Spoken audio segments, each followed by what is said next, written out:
ஒரு சாய்தளத்தின் மீது ஒரு கப்பையானது பொருத்தப்பட்டு ஒரு இலையால 2 திணிவுகளை இணைச்சி இந்த தொகுதியானது ஓயிலிருந்து விளவிடப்படுறப்ப எவ்வளவு இழுவை எவ்வளவு ஆர்மூடுகள் காண்றது தொடர்பா இந்த வீடியோல பார்ப்போம். இதுக்கு முன்னாடி 2 வீடியோ போடப்பட்டிருக்கு. அந்த வீடியோ பார்க்காதாக்கள் டிஸ்கிரிப்ஷன்ல லிங்க் இருக்கு. அந்த வீடியோவை பார்த்துட்டு இந்த வீடியோ கண்டினியூ பண்ணுங்க. அப்போ நம்ம இப்ப சாய்தளத்துல எவ்வாறு இந்த வினாவை செய்யறது அப்படிங்கிறத பார்ப்போம். ஆல்ரெடி நமக்கு தெரியும் கப்பி தொகுதியில வினாக்கள் செய்யறதுக்கு முதல்ல அந்த தொகுதியில தொழிற்படுற விசைகள் எவ்வளவு அப்படிங்கறது சரியா குறிச்சுக்கணும். இந்த பொருளையும் விசைகள் எவ்வாறு தொழிற்படுது அப்படிங்கறத சரியா குறிச்சுக்கணும். இதுல பாருங்க, நிறை விசை ஏற்கனவே குறிச்சிருக்கு 20 நியூட்டன். ஆகவே இந்த தளத்தால் இந்த பொருளுக்கு ஒரு மறுதாக்கம் வழங்கப்படும். அது எப்போதும் தளத்திற்கு செங்குத்தாக இருக்கும். R1 அப்படின்னு போடுறேன். அடுத்தது இந்த இலையானது இந்த பொருளை இந்த பக்கம் இழுக்கும். ஆகவே எனக்கு ஒரு இழுவையும், இந்த பொருளானது இந்த இலையை மேல் நோக்கி இழுக்கும். எனக்கு 2 இழுவைகள் காணப்படும். அதே மாதிரி இந்த பொருள் கீழ் நோக்கி இயங்க போகுது. ஆகவே முதலாவது இந்த பொருள்ல நிறை விசை தொழிற்படும். இந்த பொருளுடைய திணிவு 4 கிலோகிராம். ஆகவே 40 நியூட்டன். இரண்டாவது விஷயம், இந்த தளத்தால இந்த பொருளுக்கு ஒரு மறுதாக விசை வழங்கப்படும். அது எப்போதும் தளத்திற்கு செங்குத்தாக தொழிற்படும். அந்த விசையை நான் R2 அப்படின்னு போடுறேன். மேலும் இந்த பொருள்ல இழுவை தொழிற்படும் T குறிச்சு. இப்ப முதலாவது வேலை 2 பொருட்களையும் தொழிற்படுற இழுவைகளை குறிச்சாச்சு. அடுத்த விஷயம், 2 பொருளுக்கும் இயங்குற திசைகளுக்கு ஏற்ற மாதிரி F7 பாவிச்சிட்டமா இருந்தா இழுவையும் ஆர்மூடுகளையும் கண்டுக்கலாம். ஆகவே இந்த பொருளுக்கு இந்த டிரெக்ஷன்ல ஆர்மூடுகள் இருக்கும் A, இந்த பொருளும் இந்த திசையில இயங்கும். முதலாவது நான் 2 கிலோகிராம் திணிவிற்கு இந்த திசையில F7 MAவை பாவிக்கிறேன். அப்ப இந்த திசையில பார்த்த மாதிரி தான், இந்த பொருளை மட்டும் பார்த்த மாதிரி தான் இந்த திசையில T இருக்கு. உராய்வில்லைன்னு எடுத்துக்கும் தளத்துல. ஆகவே T இருக்கு. T சமன் இந்த பொருளுடைய திணிவு 2 இன்டு ஆர்மூடுகள் A. இது முதலாவது சமன்பாடு. இரண்டாவது விஷயம், இந்த பொருளுக்கு இந்த திசையில இயங்குது. ஆகவே இந்த திசையில F7 MA 4 கிலோகிராம் திணிவு. இப்ப பாக்குற நேரம் இந்த திசைகள்ல விசை காணப்படுதா அப்படின்னா இல்ல. ஆனா பொருளானது இந்த திசையில தான் இயங்க போகுது. அப்ப இந்த 40 நியூட்டனுடைய பிரித்த கூறு கொண்டு இந்த திசையில தொழிற்படும். அப்ப இதுக்கு முன்னாடி நம்ம விசை பிரிப்பு செய்யறது அது தொடர்பாக படிச்சிருப்போம். ஆகவே இந்த 40 நியூட்டனை விசை பிரிப்பு செஞ்ச மாதிரிதான் இந்த கோணம் வரும் 30 பாகை. ஆகவே கோணத்தோட பிரிக்கிற நேரம் கோஸ், கோணத்தை விட்டு விலத்தி பிரிக்கிற நேரம் சைன் அப்படின்னு வரும். ஆகவே இந்த பக்கம் பிரிச்ச மாதிரிதா 40 cos 30 அப்படின்னு வரும். இந்த 40 நியூட்டனை கோணத்தை விட்டு விலத்தி பிரிச்ச மாதிரி தான் 40 sin 30 அப்படின்னு வரும்.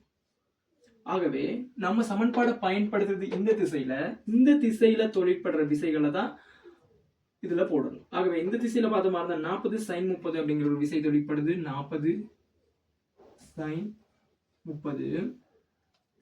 வேறு விசை பார்க்கிற நேரம் இந்த T ஆனது எதிர் திசையில தொழிற்படுது. ஆகவே -T அப்படின்னு வரும். இன்டு இதனுடைய திணிவு 4 கிலோகிராம் இன்டு ஆர்மூடுகள். இது இரண்டாவது சமன்பாடு. ஆகவே இரண்டாவது சமன்பாடை சுருக்கி எடுத்த மாதிரி தான் 40 sin 30 பெருமானம் அரை அப்படின்னு வரும். -T 4. இந்த கோவையை சுருக்கின மாதிரி இருந்தா 20 T சமன் 4. இரண்டாவது சமன்பாடு. ஆகவே T சமன் 2A அப்படிங்கிற இந்த பெருமானத்தை இந்த சமன்பாட்டில் கொண்டு வந்து பிரதியிட்டமா இருந்தா 20 Tக்கு பதிலா 2A சமனா இருக்கும் 4A. ஆகவே 20 சமன் 4A -2A சமன்பாடுக்கு அந்த பக்கம் போற நேரம் +2A ஆக மாறும். ஆகவே 6A சமன் 20 அப்படின்னு வரும். ஆகவே A சமன் 20/6. இது சுருக்கி போட மாதிரி இருந்தா 10/3 மீட்டர் செகண்ட் -2 அப்படின்னு வரும் ஆர்மூடுகள். அடுத்தது இந்த பெருமானத்தை கொண்டு முதல் சமன்பாட்டில் பிரதியிட்டமா இருந்தா இழுவையினுடைய பெருமானம் காணலாம். ஆகவே T சமன் 2A 2 A பெருமானம் 10/3. ஆகவே இழுவை வரும் 20/3 நியூட்டன் அப்படின்னு வரும். அப்ப இந்த வினாவில் இந்த இடத்துல கட்டாயம் விசை பிரிப்பு செஞ்சாங்க. இதே இந்த இடத்துல உராய் விசை அந்த மாதிரி கேட்டாங்களா இருந்தா நம்ம இந்த விசைப்பிரிப்பு செஞ்சு இந்த மருதாக்கத்தை காண வேண்டியிருக்கும், உராய்வு குணகம் அதெல்லாம் கொடுத்துட்டாங்களா இருந்தா, ஆகவே கட்டாயம் இந்த 40 நியூட்டனை விசைப்பிரிப்பு செஞ்சாதான் இந்த இடத்துல என்ன செய்யலும், இந்த கேள்விகளை செய்யலும். மருதாக்கம் கேட்டாலும் இந்த மருதாக்கம் R2 ஆனது எதுக்கு சமனா இருக்கும்னா, இந்த 40 cos 30 இந்த திசையில சமநிலை பார்த்த மாதிரி இருந்தா 40 cos 30. ஆகவே R2 சமன் 40 cos 30. ஆகவே 40 into cos 30 பெருமானம் வரும் வர்க்கமூலம் 3 கீழ் 2. ஆகவே 20 வர்க்கமூலம் 3 நியூட்டனா இருக்கும் R2 பெருமானம். R1 பெருமானம் நமக்கு தெரியும் 20 நியூட்டன் தான். நிலைக்குத்து சமநிலைக்கு எடுத்த மாதிரி இருந்தா R1 பெருமானம் 20 நியூட்டன். அடுத்தது 5வது வினாவை பார்ப்போம். அதே மாதிரி ஒரு சாய்தளம் ஒன்றுல ஆப்பு அப்படின்னு சொல்லுவாங்க. ஒரு ஆப்புல 2 புறமும் திணிவுகளை ஒரு இலையால இணைச்சு இந்த தொகுதியை ஓயிலிருந்து விட போறாங்க. ஆகவே இந்த பக்கம் 3 கிலோகிராம் திணிவு இணைக்கப்பட்டிருக்கு, இந்த பக்கம் 2 கிலோகிராம் திணிவு இணைக்கப்பட்டிருக்கு. இந்த தொகுதியானது ஓயிலிருந்து விடப்படும் போது இந்த திசையில ஆர் முடுகும். ஆகவே 3 கிலோகிராம் திணிவு கீழ் நோக்கி போனா 2 கிலோகிராம் திணிவானது மேல் நோக்கி வரும். அடுத்தது தொகுதியில் உள்ள விசைகளை நம்ம குறிக்கணும்.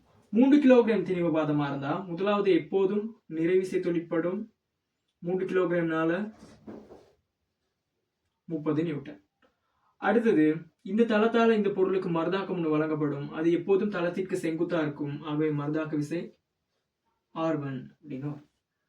அடுத்தது இங்க இழுவிசை தொழிற்படும், அதை TT அப்படின்னு போட்டுக்கும். அடுத்து 2 கிலோகிராம் திணிவுல குறிச்சமா இருந்தா 20 நியூட்டன்.